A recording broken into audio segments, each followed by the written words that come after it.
Então, vamos lá. Então, vamos começar as dúvidas, tá? Eu vou reorganizar esses códigos depois, porque eu vou deixar esses códigos nos 4 polos. Acho que são 4 polos da pesquisa.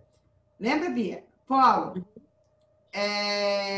Teórico. Não, polo epistemológico, polo teórico, o polo técnico e o polo morfológico, por hierarquia, tá? Epistemológico, por amplitude. Epistemológico, teórico, morfológico e técnico.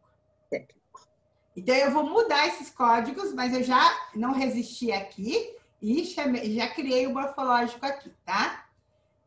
Então, quais foram as dúvidas, tá? Bom, vamos começar pelas dúvidas. Tem uma dúvida emocional, que é ansiedade, certo? Não se preocupe, meu caro ansioso.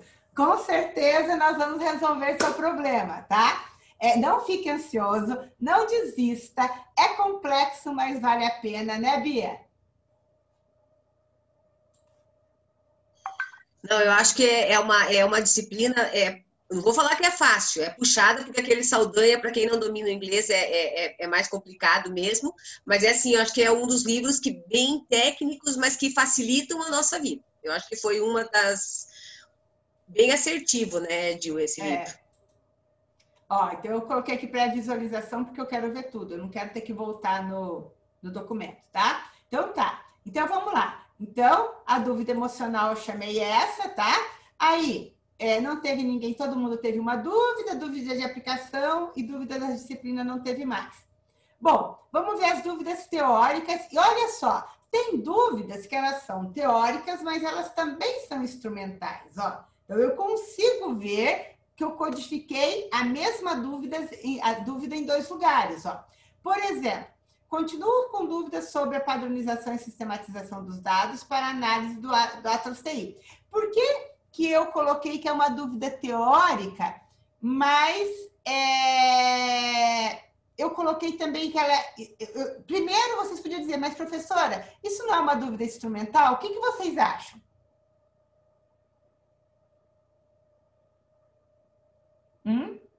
E aí, quem me ajuda? É uma dúvida teórica? Veja, isso que eu chamo que pode ser, é o quê? Ai, gente, fugiu o nome agora. Meu Deus, me deu um branco agora. Fugiu.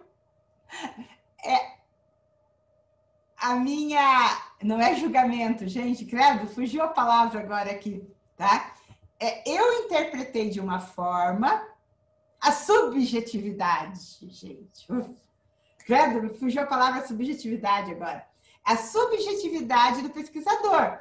Eu interpretei como sendo tanto dúvida teórica quanto instrumental. Vocês teriam categorizado isso como o quê? Eu vou pegar aqui o nosso participantes aqui. Quem considera que isso é uma dúvida instrumental, coloque yes. Lá nos participantes. Professora, desculpe, eu perdi qual foi a pergunta aqui. Você pode... Quem considera que continua com dúvidas sobre padronização e sistematização dos dados é instrumental? Ah, tá. Obrigado. Vou pensar aqui. Tá? E aí...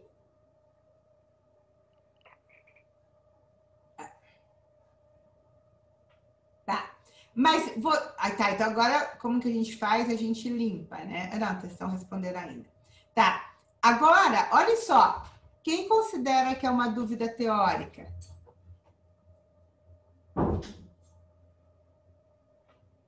Coloca... Vou apagar, vamos limpar. Dúvida teórica. Vai ter uma opção para colocar quem considera os dois também, professor? Ah, boa ideia. Eu também considero Ai, dois. gente, eu não sou muito rápida para criar as enquetes. Eu podia fazer enquete aqui rapidinho, tá? Mas eu tenho que praticar mais isso.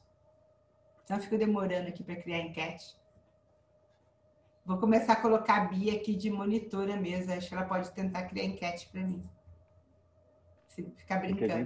a gente fala pouco, né, professora? É. E não te ajuda. Ó. A Bia vai ser uma co-host. Deixa se você consegue, Bia, criar enquete. Se você tem o poder de criar enquete. Se você tiver, depois você cria. Bom, então veja, olha só. Eu considero que são as duas coisas. Por quê? Porque quando você fala sobre padronização, tá? Envolve conceito. O que é a padronização de códigos? Tá? Como sistematizar?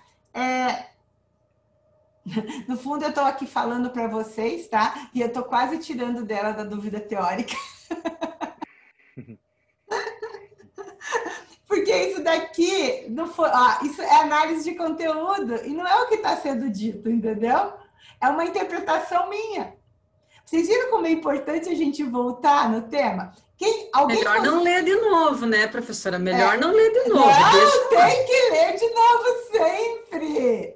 Viu? Mas veja, gente, eu não consigo mais justificar porque ela é teórica. Alguém que marcou que ela é teórica, consegue justificar para mim?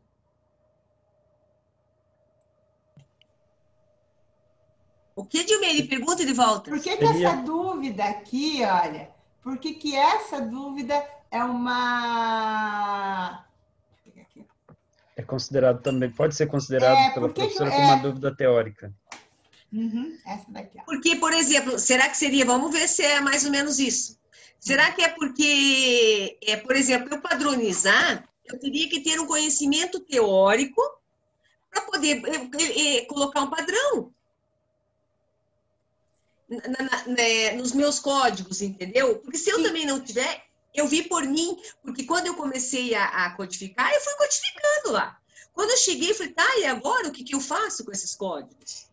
Bia, mas eu entendo o que você quer dizer, mas olha aí, você está falando, eu tenho que ter um conhecimento teórico para padronizar, mas quando eu estou analisando esses dados, eu estou dizendo assim, essa dúvida é uma dúvida que se refere à teoria ou é uma dúvida que se refere à aplicação prática, você entendeu? E não, pois é, mas acho que ela ia tudo bem, eu tenho que ter, mas, entendeu? Então, na realidade, a pessoa que está colocando isso daqui, continua em dúvida sobre a padronização e sistematização, ela quer saber assim, a questão existem regras para padronizar? Existem regras para sistematizar? É isso, gente. O autor dessa dúvida, se estiver presente, né?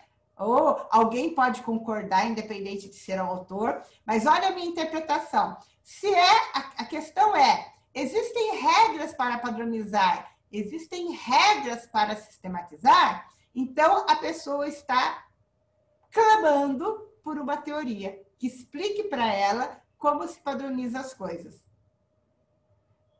Certo? E a Bia já está respondendo o que ela pediu. A Bia está falando assim, para você padronizar, você precisa se apoiar na sua teoria. Entenderam? A Bia criou um pool. Professora. Sim, muito bom. Oi, Reginaldo, eu entendi. Só que, enfim, né, acho que é meio redundante a minha questão, mas só para constar. Mas daí essa subjetividade minha de analisar o texto, eu analiso a partir do que está escrito, a partir do que eu imagino que a pessoa quis descrever. A partir do que está escrito. Você viu que, olha, o que eu fiz aqui? A única coisa que eu fiz, continuo com dúvidas sobre padronização e sistematização. Tá? A minha lógica a dúvida da pessoa é uma dúvida, tá? Relacionada a teorias de análise de dados ou é uma dúvida instrumental?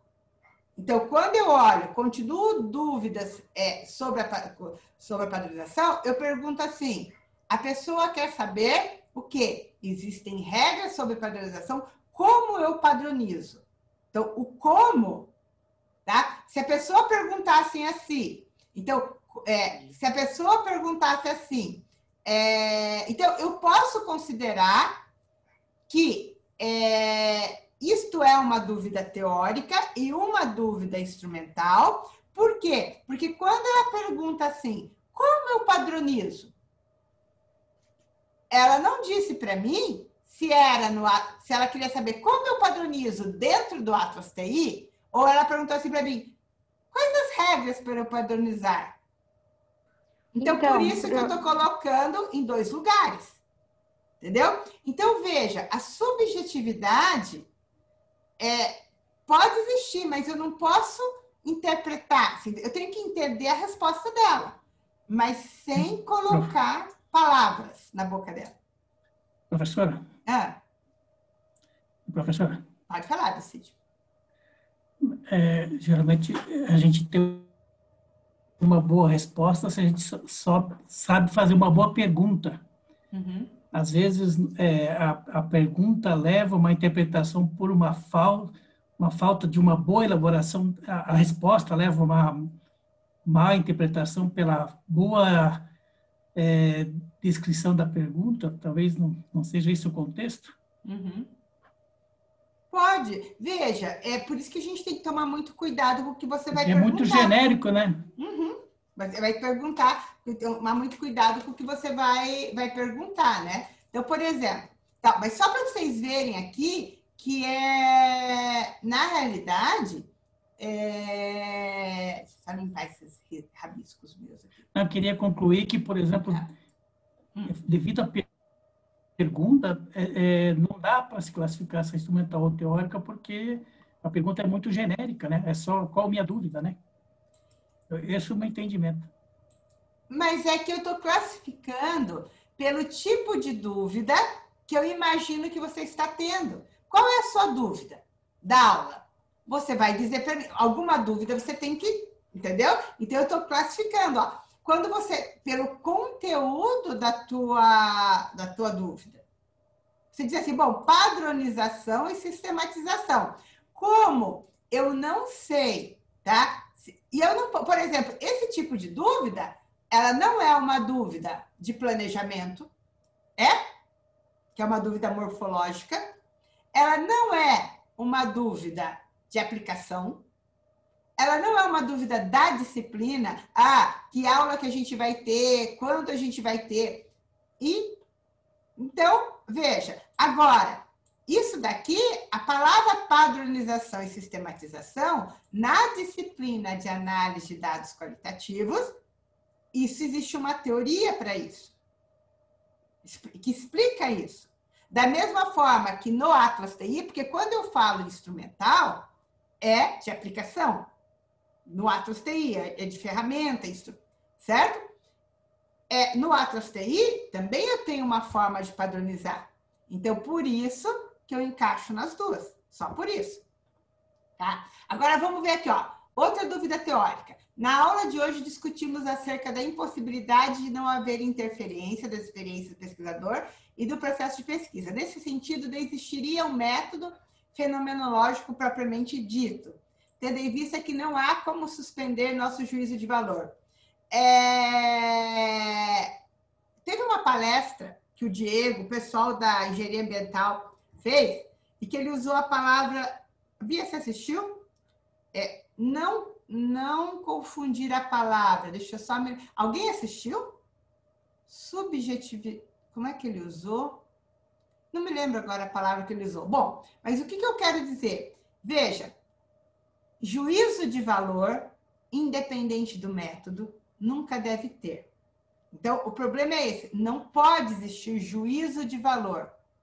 Eu tenho que tentar... E por isso que existe a teoria. Por isso que o pesquisador menos experiente, quando ele vai analisar um dado, ele tem que ler muito bem e formar um quadro teórico muito claro. Por quê? quando ele lê as pesquisas que já foram feitas, quando ele lê os resultados de pesquisas que já existem sobre a temática que ele está investigando, ele para e pensa, puxa, mas isso que eu tinha era senso comum. Então, a gente, veja, então, o juízo de valor, tá? Não pode ser confundido com subjetividade. Certo? Então, a gente tem que tomar muito cuidado, porque o juízo de valor não pode existir.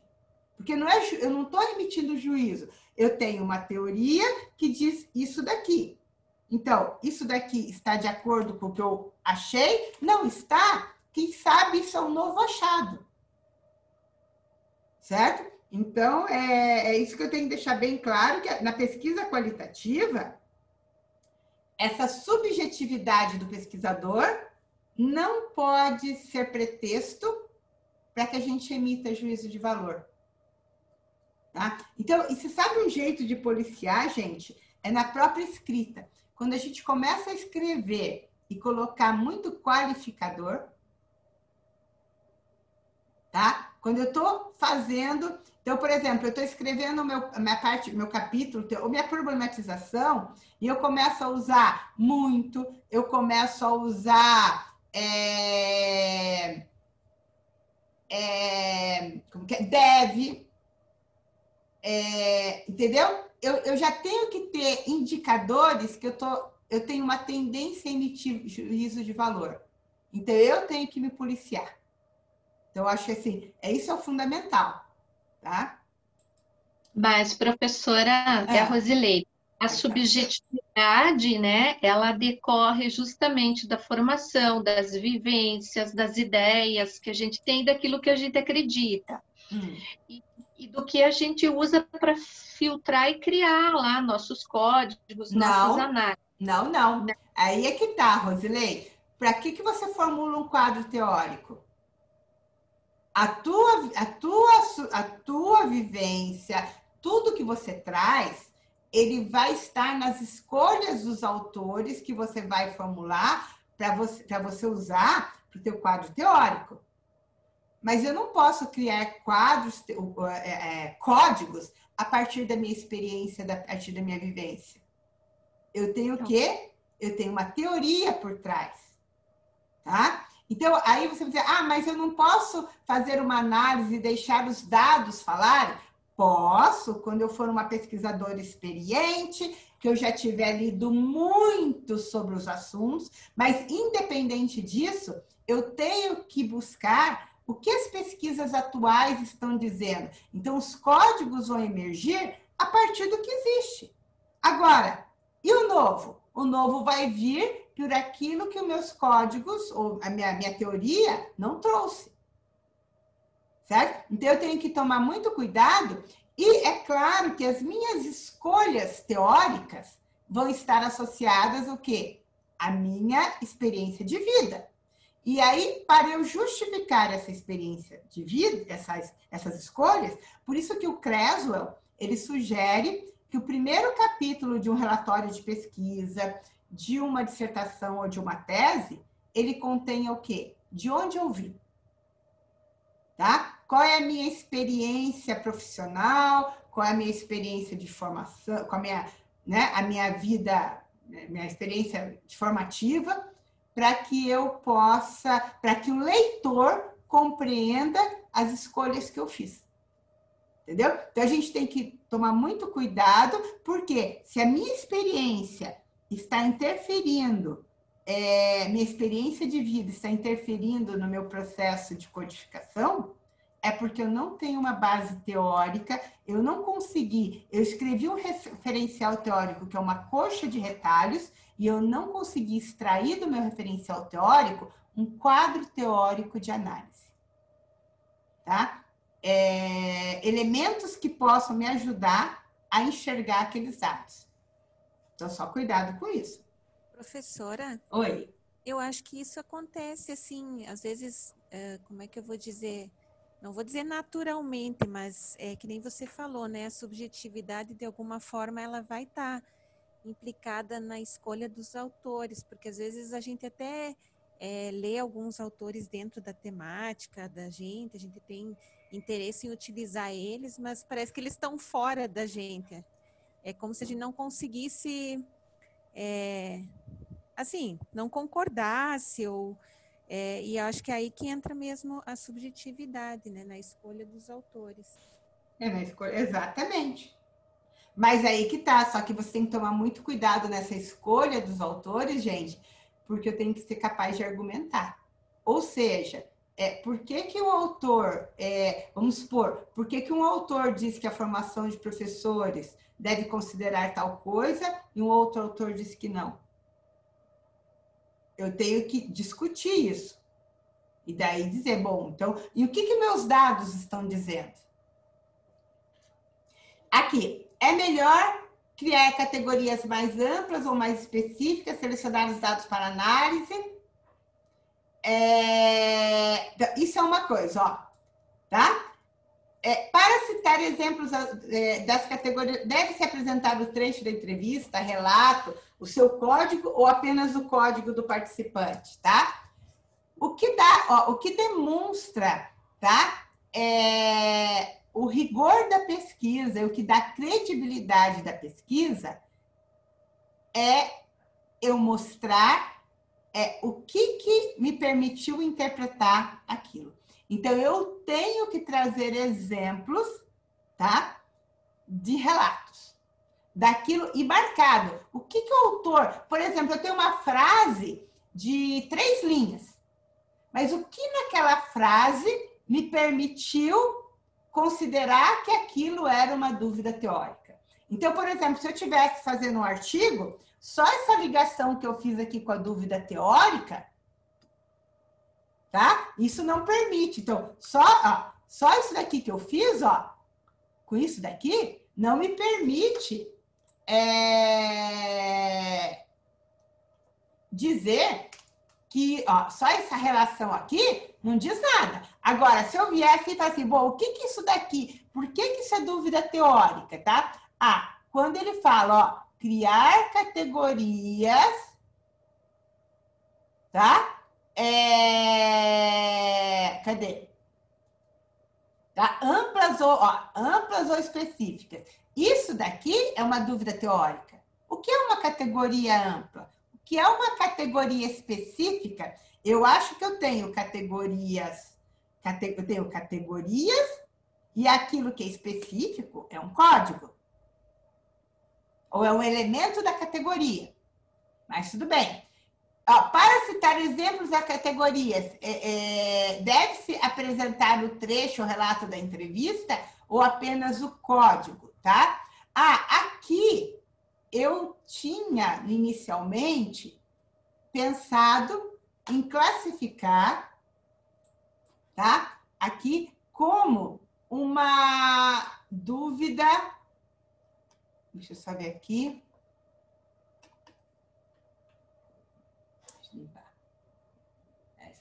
Eu tinha pensado em classificar como uma dúvida técnica. Tá? Por quê? Mas aí eu não tinha esse código e eu deixei, enfim, tá? Por que eu tinha pensado isso, gente? Porque é como se for... Eu ia até perguntar depois para minha revisora se eu podia ter isso.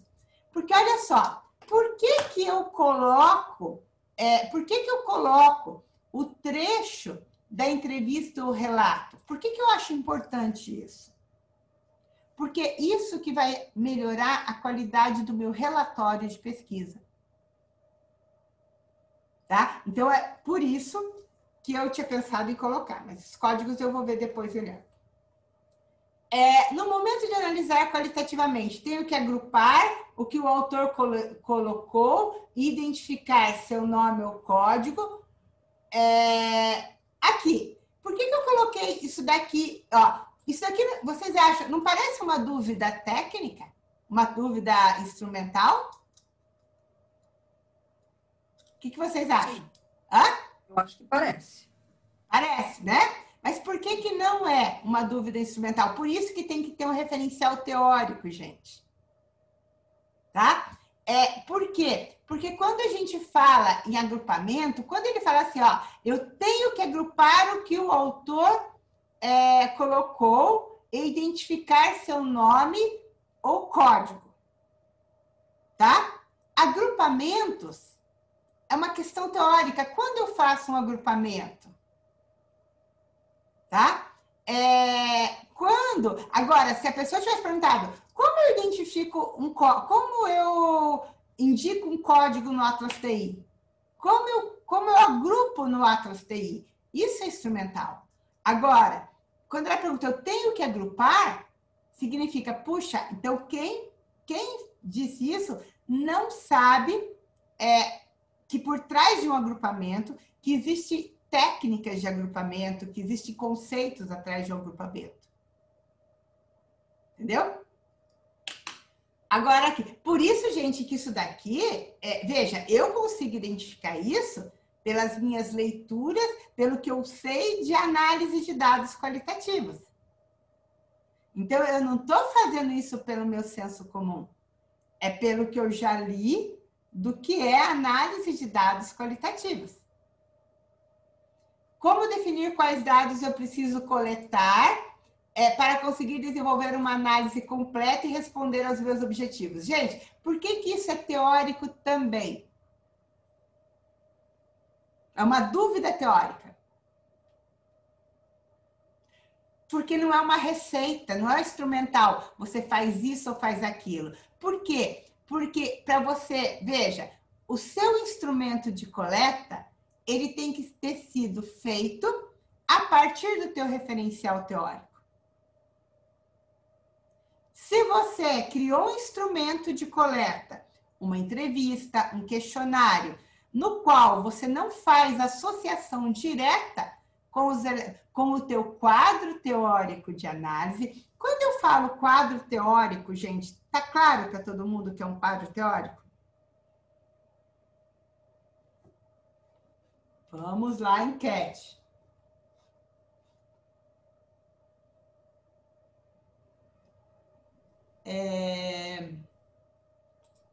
Tá claro, gente, o que é sim ou não? Sim ou não? Tá claro que é um quadro teórico?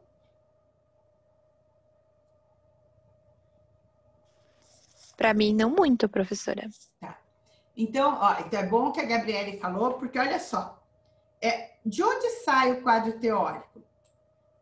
Muita gente, quando começa, o orientador fala assim, você vai fazer o teu primeiro capítulo, teu segundo capítulo, vai escrever teu terceiro capítulo da dissertação ou da tese. Uma tese não é um livro, uma dissertação não é um livro que é escrito por capítulo. Tá? Uma tese é uma dissertação, uma pesquisa, ela não tem capítulos. Ela tem o quê? Bom, você vai problematizar, ou seja, o que é problematização? É mostrar como surgiu o teu problema de pesquisa. Você vai justificar, se isso compõe um capítulo ou não, gente, é outra história. Você vai justificar e você vai constituir teu quadro teórico de análise. Você vai constituir seu referencial, tá? Como é que eu constituo o meu referencial? Eu pego a minha questão de pesquisa e olho quais elementos que estão na minha questão, tá? Que vão constituir, que eu tenho que olhar o que tem de mais recente nas pesquisas, para eu poder enxergar, ou para eu poder construir um instrumento de coleta. Então, vamos pegar aqui um exemplo, tá? Bia. Bia tá aí? Oi. Alguém tem a sua questão de pesquisa na cabeça, assim, bem rápida? Isso tem que estar numa placa, tá, gente? Para quando todo mundo perguntar, você tem que saber na hora. Alguém tem a sua questão de pesquisa aí, rapidinho, que possa dizer para a gente? Professora Rafael do Design. Isso, Rafael, vai lá. Mapas mentais ilustrados contribuem com o processo educacional? Super, mapas mentais ilustrados contribuem para o processo educacional? Bom, então, Rafael, você vai ter que arrumar a tua pergunta. Por quê? Qual a resposta que a gente pode ter para o Rafael? Sim ou não? Sim ou não? Você quer ter essa resposta? Só? No que vai ajudar se a gente tiver sim ou não? Né? Agora, vou só melhorar a sua pergunta. Como os mapas mentais ilustrados podem contribuir para a aprendizagem? Oi, Rafael. Como os mapas mentais ilustrados podem contribuir? Oi? Estou ouvindo. Como recurso educacional. Como recurso educacional. Isso. Bom, então olha só. A primeira coisa, vamos imaginar que o Rafael está constituindo a dissertação, o tese dele. A primeira coisa, na problematização, o Rafael vai ter que explicar para a gente como que ele chegou nessa questão de pesquisa. Tá? Então, ele vai dizer assim, ele não vai dizer para a gente como ele pessoalmente chegou, mas ele vai problematizar para mostrar para a gente que essa é uma questão que vale a pena ser perguntada. Ele pode problematizar dizendo, Rafael, e quando você fala em recursos educacionais, você está falando em que âmbito? Educação básica, ensino superior? Essa é uma dúvida que eu ainda tenho, professora, mas a princípio, graduação. Então, educação superior. Então, olha só. Então, por quê? Porque você tem que dar o âmbito para a gente. Por quê? Porque você vai... Não é uma questão que pode ser respondida genericamente. Então, o Rafael, ele começaria a problematizar, explicando para a gente por que esse poderia ser... O que é educação superior? O que um aluno de graduação do ensino superior precisa? O aluno de educação superior precisa de diferentes formas de aprender. O aluno do ensino superior é um aluno adulto. Então, e muitos alunos têm uma forma visual de aprendizagem. A aprendizagem visual pode fixar melhor. Enfim, o Rafael vai dizendo, vai chegar, bom, como eu tenho todos esses argumentos, mapa mental é quase uma coisa... Quem que é da filosofia aqui? Tem alguém? É quase alguma coisa... O Diego não, eu sempre vou achar. O Fábio não, né, Fábio? Não é filosofia, é teologia, o Fábio, eu acho. Não. Era o Samuel, mas ele não está com a gente, né? É. Então, é mais ou menos assim. A gente já tem que ir fazendo essa lógica para dizer, bom, como tudo isso... Como eu posso ter uma ferramenta, como eu preciso proporcionar novas formas de aprender ou diferentes formas de aprender para o estudante do ensino superior, então vale a pena investigar como os mapas mentais podem contribuir como recurso educacional na educação superior, algo assim. Você problematizou. Justificar, como que eu justifico? Como que eu construo o capítulo de justificativa? Justificativa da minha pesquisa. Eu vou fazer um mapeamento, um levantamento nas teses, nos artigos, para eu dizer, olha, ainda não se pesquisou sobre isso. Eu tenho pesquisas que tratam sobre o mapa mental, textual, eu tenho sobre o mapa mental, eu tenho sobre mapas conceituais, eu tenho sobre blá, blá, blá, e eu tenho na educação básica, mas eu não tenho nenhuma que responda isso que eu estou perguntando. Isso eu justifiquei. Só que daí o Rafael precisa construir, tá, o questionário dele, por exemplo. Bom, para ele construir um questionário, ou para ele observar, enfim, o que ele tem que fazer? Ele tem que constituir um referencial teórico. E do que vai ser constituído esse referencial teórico? O Rafael tem o primeiro conceito, que é mapa mental, o uso do mapa mental no processo de aprendizagem, e ele tem um segundo conceito, que é aprendizagem do estudante do ensino superior. E ele usou ali também como recurso tecnológico, né? E o recurso tecnológico, mas aí que tá. Observe o seguinte, então veja, como que os recursos, é que na realidade é o recurso educacional ou o recurso tecnológico? Porque são duas coisas diferentes. Oi. É que tem muitas linhas de compreensão do que é tecnologia, né, professor? Mas se a gente entender que o lápis é uma tecnologia... Exato. Por isso que eu estou falando. Então, você não vai ter no teu quadro teórico recurso tecnológico. Agora, se você estiver falando do uso do mapa mental usando uma ferramenta, por exemplo, o uso do mapa mental com o CIMAP, por exemplo. Aí, você vai ter que fazer o quê? Você vai ter que ter no teu quadro teórico esse terceiro elemento. Por quê? Porque o uso, mas aí você vai ter que ter, porque você vai ter que dizer assim, será que a aprendizagem do uso de uma ferramenta interfere no conteúdo, interfere no uso? Porque, olha só, são três... Porque eu posso fazer o mapa mental com a ferramenta mais básica, que é o lápis, como você falou. Eu posso fazer o mapa mental usando o CIDEP, ou uma outra ferramenta qualquer. Concorda? Então, sim. se eu... Sim, e a minha ideia é que seja a mão mesmo. Que é o que bom. Então, veja. Então, se for a mão, você não vai ter um terceiro elemento no teu quadro teórico. Por quê? Porque a aprendizagem do mapa mental à mão não requer outra... Entendeu? Uhum. Agora, se você coloca ele como recurso tecnológico, você tem um ruído de aprendizagem. Então, por quê? Porque pode ser que nos teus resultados você tenha problema, não porque a pessoa teve dificuldade em conceber mentalmente um mapa mental, mas porque ela teve dificuldade em usar uma ferramenta tecnológica. Entendeu, Rosilei? A Rosilei que tinha dado a contribuição do recurso tecnológico?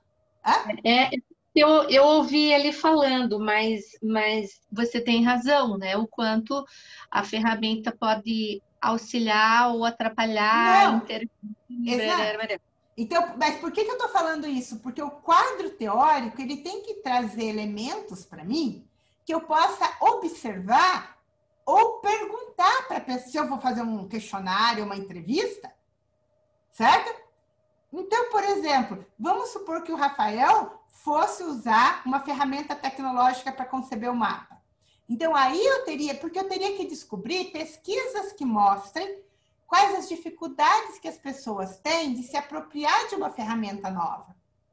Então, entenderam? Por que eu teria que ter isso? Porque na hora que eu fosse elaborar o meu instrumento de coleta de dados, eu teria que extrair todos esses elementos desses três conceitos para poder formular meu quadro teórico. Entendeu, Gabriele? Como é que forma o quadro teórico? Sim, prof, obrigada. Então, tá claro, gente, a diferença que não é capítulo. Eu tenho que extrair elementos que me ajudem a olhar, tá? A criar um instrumento para olhar a realidade e depois eu vou ainda ter que pegar esses dados que eu coletei da realidade e usar esse mesmo quadro para novamente me debruçar sobre esses dados e analisar. Gilmeida, eu tenho uma dúvida, Vânia. Boa noite. Em relação à formação de hipóteses, a gente deve fazer ou não? Você tem algo que possa me auxiliar nisso? Quando a gente trabalha com a pesquisa qualitativa, a gente fala que a gente tem hipóteses de trabalho. Tá? O que são hipóteses de trabalho? São subquestões que eu vou responder para poder chegar à minha questão principal. Então, por exemplo, o Rafael, tá? Se ele tivesse esse olhar, tá? Então, é como os mapas mentais podem contribuir na aprendizagem, como os mapas mentais podem ser recursos educacionais, tecnológicos, para a aprendizagem no ensino superior. Tá? Então, o que a gente poderia pensar? Será que os estudantes do ensino superior conseguem produzir mapas mentais, ou quais as dificuldades, ou melhor, quais as dificuldades que o estudante do ensino superior tem em transformar um texto em um mapa mental? Quais as dificuldades que o estudante... Será que... Então você está afirmando, você criaria uma hipótese assim, será que o estudante do ensino superior tem dificuldades em apropriação dos conceitos do mapa mental? Será que o uso desse mapa mental numa ferramenta causa mais ruído ainda nessa aprendizagem? Então, a gente chama isso de hipótese de trabalho. Por que hipótese de trabalho? Porque não é nada que eu possa dizer isso é falso ou isso é verdadeiro. Uma hipótese de trabalho, eu vou dizer assim, em determinadas situações, isso é verdade, em determinadas situações, não. Então, o problema, eu não tenho na pesquisa qualitativa, eu não posso refutar, não é como a pesquisa quantitativa, que eu refuto ou eu confirmo uma hipótese, entendeu? Porque é qualitativo, é um contexto pequeno. Agora, vamos supor que eu faça uma pesquisa qualitativa com 100, sei lá, 500 sujeitos. Posso fazer uma hipótese? Pode, mas é a tua interpretação. Não é o verdadeiro ou falso, entendeu? Então é esse o problema. Então a gente fala assim, que a gente cria hipóteses de trabalho que vão ajudar com que a gente responda a nossa questão principal. Tá certo. Obrigada. A gente está atrasando demais. Bom, continuo buscando entender o momento em que a técnica de análise começa e termina no software. Ah, por que eu coloquei dúvida teórica aqui? Porque não é no software, gente. Uma análise, ela começa, ela termina, é fora do software. Não tem nada a ver com o software. O software, eu só tenho que aplicar aquilo que eu conheço de análise de dados. Onde começou e onde terminou minha análise no papel. Ele só está substituindo para mim, para eu buscar as informações de forma mais rápida. Tá? Como é o passo a passo da pesquisa? Isso a gente vai responder. Acredito que não deve existir uma metodologia fechada. Não existe. Desde a etapa... A conclusão, exatamente, não existe uma metodologia fechada. Essa é a diferença da pesquisa qualitativa. Você vai criar a sua metodologia. Tá? Na realidade, você cria o teu encaminhamento metodológico e o teu processo de análise. Método e metodologia. Tá? Então, veja, gente, aqui eu acho que a melhor definição é do dicionário. A gente tem que olhar o que o dicionário diz sobre um método. O método, então veja, é algo mais fechado. Então, eu tenho um método, normalmente a palavra método, tá? Ela foi utilizada, ela nasceu com a pesquisa quantitativa. E na pesquisa quantitativa, eu tenho métodos já definidos. Dentro da pesquisa qualitativa, eu não tenho métodos já definidos. Tá? Eu tenho encaminhamentos metodológicos, tá? Então, que eu crio. Tá? Então, a gente só tem que tomar cuidado quando a gente vai usar a expressão. Bom, gente, vamos à aula agora, tá? Isso tudo nada foi aula. Vamos fechar o Atlas TI aqui. Só queria agradecer, professora. Valeu. Eu vou sempre colocar, então, gente, a análise lá dentro né, do Blackboard, para vocês olharem. O dia que vocês já estiverem dominando o Atlas TI, vocês já vão baixar as dúvidas e já vão levantar. E já vão olhar vocês mesmos.